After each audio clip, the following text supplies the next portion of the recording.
यही है तुम्हारा दंड, हमारे वन में आने का दुस्साहस करने का।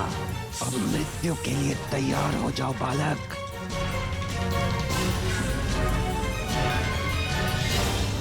मेरे इस कठोर तप के बाद भी आप नहीं आई माँ, तो मैं यहीं अपने प्राण त्याग दूंगी।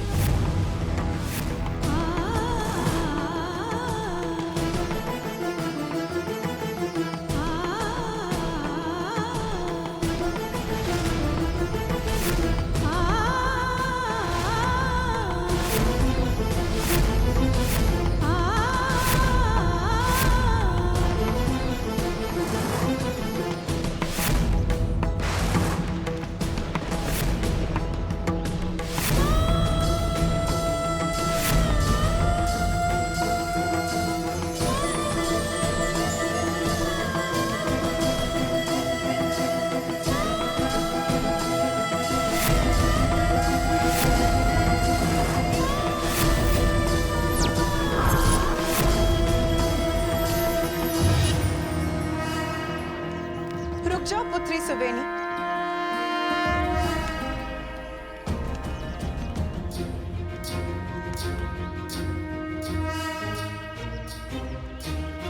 माता, आप आ गई माता।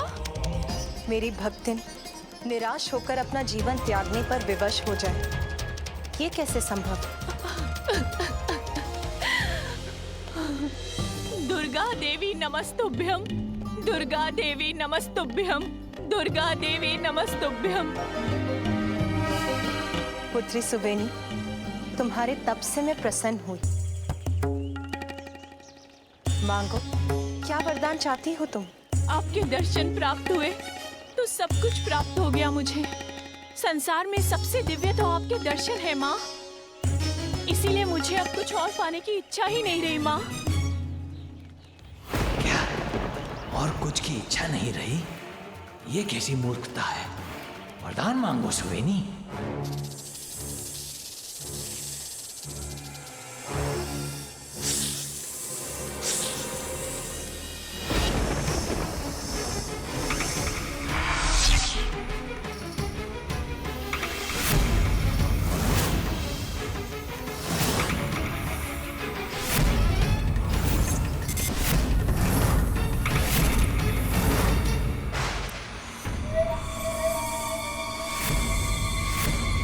तक्षक हूं मैं, तुम हम नागों के शत्रु हो, क्योंकि तुमने हमारे एक नाग का अकारण ही वध किया है।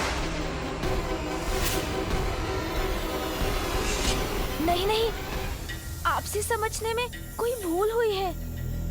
मैं आपका शत्रु नहीं। इसके मिथ्या वचनों पर विश्वास मत कीजिएगा। मैंने स्वयं अपने नेत्रों से इसे हमारे एक नाग का वध कर और उसे काटते हुए देखा है। शत्रु हो तुम, नागों के शत्रु हो तुम बालक। अब तुम्हारा वध हम करेंगे, दंड देंगे तुम्हें।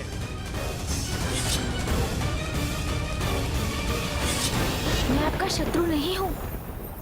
मैंने एक मृत नाग का शरीर देखा अवश्य था, जिसे ससम्मान गाड़ा भी था मैंने। उसके विष से उत्पन्न अग्नि को भी बुझाया था, किंतु उसका वध नहीं किया था मैंने। ये मिथ्या कह रहा है, शत्रु है ये। मैंने आप नागों के प्रति कोई अपराध नहीं किया, पर अपराध तो आप कर रहे हैं। ऋषियों को आतंकित कर इस वन में प्रवेश करने से रोका है आप सबने। उन्हें फल फूल भविष्य की सामग्री से वंचित किया है। प्रकृति और उसके संसाधनों पर तो सभी का समान रूप से अधिकार होता है। इसलिए मेरा अनुरोध स्वीकार कीजिए और उन्हें यहाँ आने दीजिए। शत्रु हो तुम, नागों के शत्रु हो तुम बालक। नागों के शत्रु हो तुम बालक, शत्रु हो तुम, तुम्हें दंड अवश्य मिलेगा। मुझे ये सब छोड़ नहीं रहे, अब मुझे ही कुछ करना होगा। तुम हम नागों के शत्रु हो। शत्रु हो तुम, नागों के शत्रु हो तुम बालक।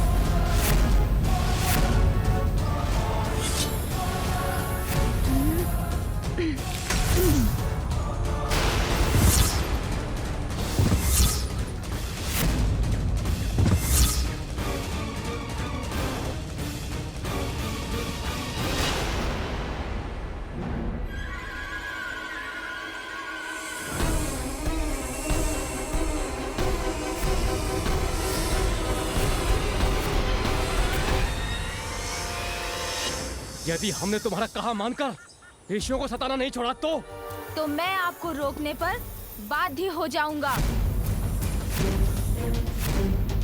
तक्षक के क्षेत्र में आकर तक्षक को ही चेतावनी देने का दुस्साहस कर रहा है। तुच्छ बालक, देखता हूँ कौन किसे रोकता है।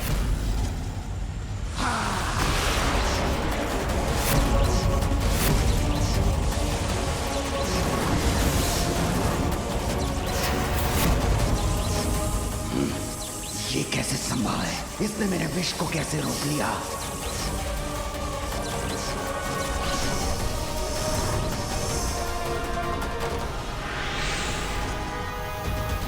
मेरा विष तो पल भर में किसी को भी भस्म कर सकता है। इस बालक ने इतनी सहजता से कैसे इसका प्रभाव मिटा दिया? मैं आपको आपके विष से इस वन को नष्ट नहीं करने दूंगा। तो मैं भी तुम्हें इस वन से जीवित नहीं लौटने दूंगा, तुच्छ बालक।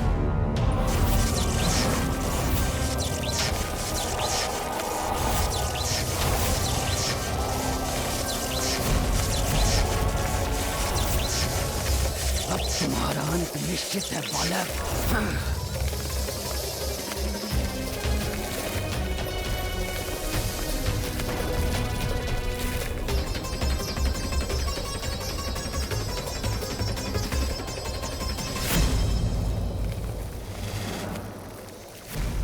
अरे ये बालक तो यहाँ नहीं। ढूंढो उसे। ढूंढने की क्या आवश्यकता है? मैं तो यहाँ हूँ।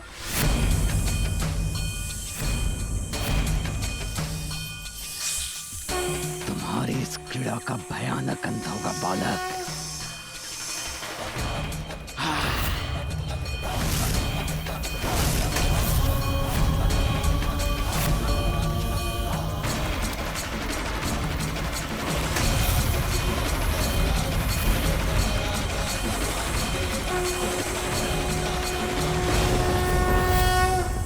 देखा बालक, इस विष का कोई तोड़ नहीं। अग्नि प्रज्वलित कर किसी को भी भस्म कर सकता है ये।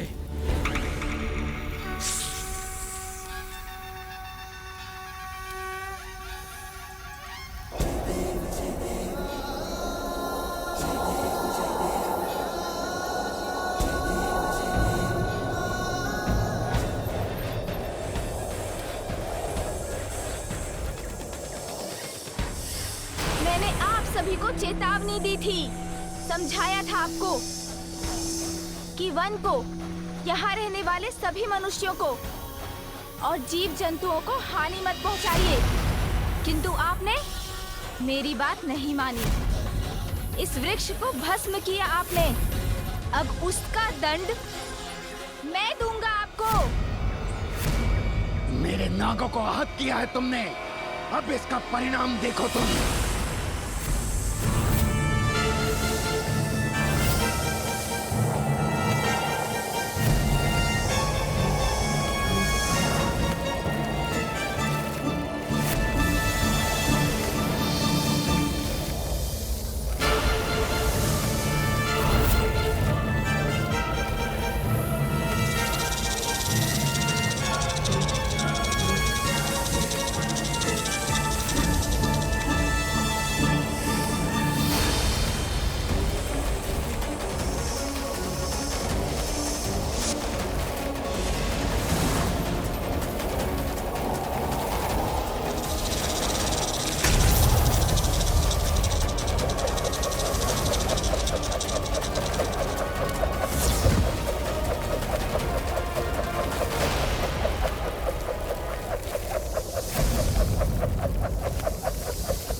तुम्हारी भक्ति अद्वितीय है सुवेनी। इतना कठोर तप किया है तुमने, इसीलिए वरदान प्राप्त कर अपने तप को सफल करो। कहो पुत्री, क्या चाहिए तुम? मांगो सुवेनी, मांगो, वरदान मांगो, मांगो मांगो। माता, आप भी तो एक नारी हैं और एक नारी के मन को अच्छे से समझती हैं। एक नारी का सुख तो उसके परिवार के सुख में निहित होता है। अपने पुत्र, पिता और पति की सुरक्षा से ही एक नारी को सुख मिलता है माँ। इसीलिए आप मुझे वरदान देना चाहती हैं, तो ये वरदान दीजिए कि मैं अपना संपूर्ण जीवन सुहागन बनकर जीऊं माँ। विवाह के उपरांत यदि मेरे सुहाग पर कोई भी संकट छाए तो आप उनकी रक्षा करें। मात्र इतना वरदान मुझे चाहिए आपसे।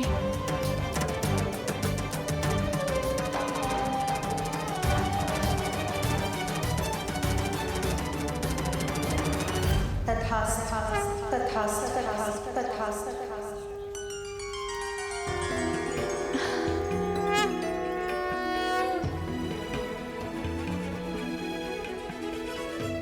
धन्यवाद माँ, धन्यवाद। पुत्री सुवेनी, शीघ्र तुम्हारे पति से तुम्हारा परिचय हो। मंदिर से बाहर निकलते ही पूजा के इन पुष्पों को बाहर उछाओ। ये पुष्प जिस भी दिशा में गिरेंगे, उस दिशा में जिस पर भी तुम्हारी प्रथम दृष्टि पड़ेगी, उसे ही अपने पति के रूप में स्वीकार। पुत्री, अपने हाथ ऊपर करो।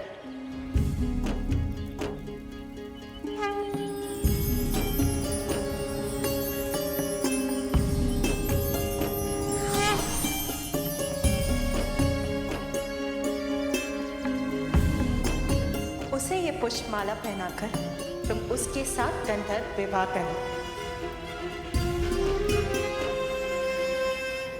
इस माला के प्रभाव से उसका शरीर वृक्ष के समान शक्तिशाली हो जाएगा।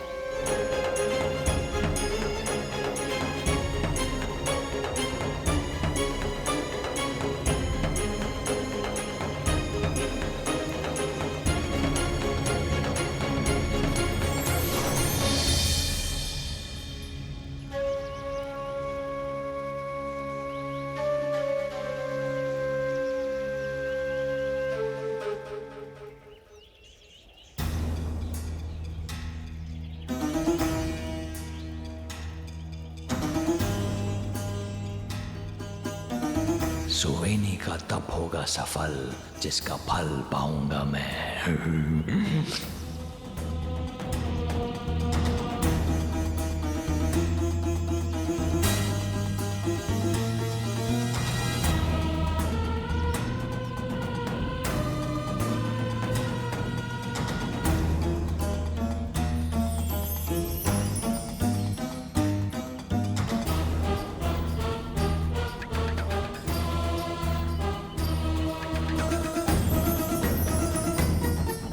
पुष्प मुझसे दूर क्यों जा रहे हैं?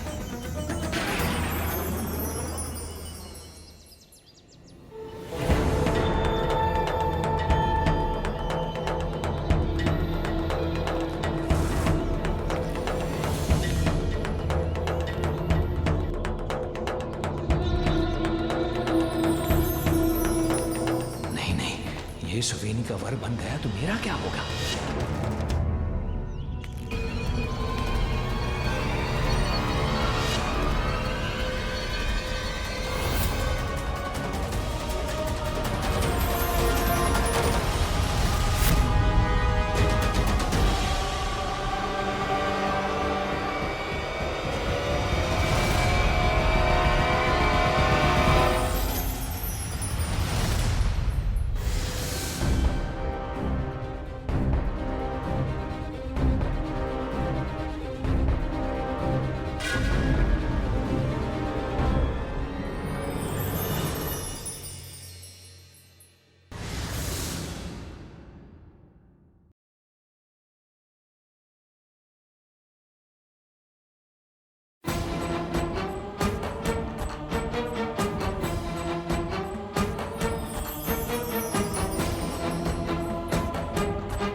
मूषक कौन है? कितना कुरूप मुख है इनका।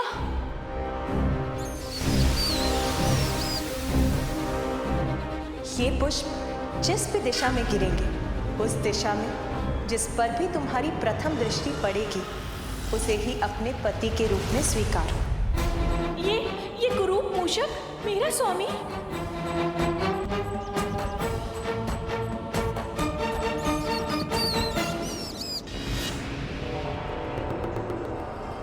आप जो भी हैं, जैसे भी हैं, माता ने आपको मेरे लिए चुना है, इसीलिए मैं आपको अपने पति के रूप में स्वीकार करती हूँ।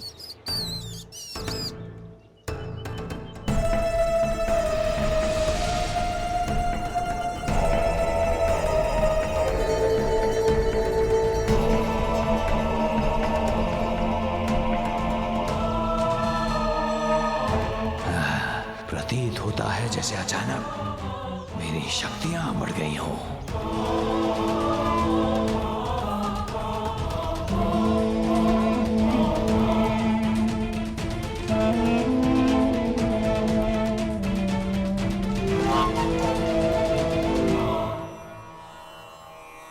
सफल हो गए मूषिकासुर सुवेनी से विवाह करने में। अब गजानन तुम्हारा वध नहीं कर सकेगा, और यदि उसने तुमसे युद्ध करने का प्रयास किया भी तो उसे अपनी ही माता पार्वती की शक्तियों से युद्ध करना पड़ेगा। हमारी सहायता कीजिए शेषनाग जी। उस बालक ने हमारे क्षेत्र में आकर उत्पात मचा दिया है। नागों का वध कर उन्हें आहत कर रहा है।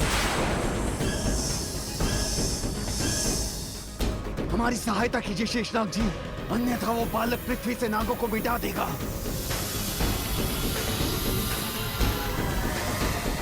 अब मुझसे पराजित होने के बाद ये नाग ऋषि मुनियों को पीड़ा देने का साहस नहीं करेंगे।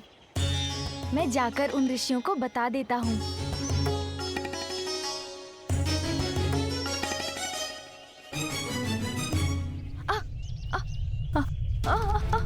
अरे अरे अरे ये भूकंप कैसे उत्पन्न हो रहा है? ध्वनि सुनाई दे रही है किंतु कुछ दिखाई नहीं दे रहा है मुझे।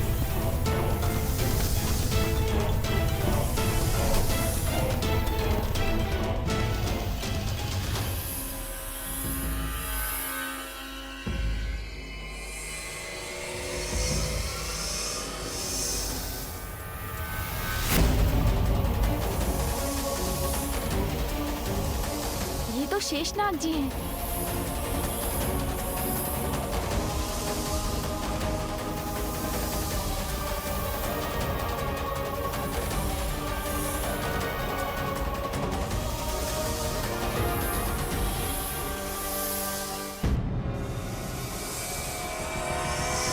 शेषनाग जी, तुम उद्दंड हठी अहंकारी, ये तो तभी ज्ञात हो गया था मुझे जब तुमने बैकुंठ आकर मेरे प्रभु श्री हरि का शंख चुराया था और उन्हें अपने पीछे भागने पर बाध्य किया था। किंतु इस बार नागों और सर्पों को आहत कर तुम सभी सीमाएं लांघ चुके हो।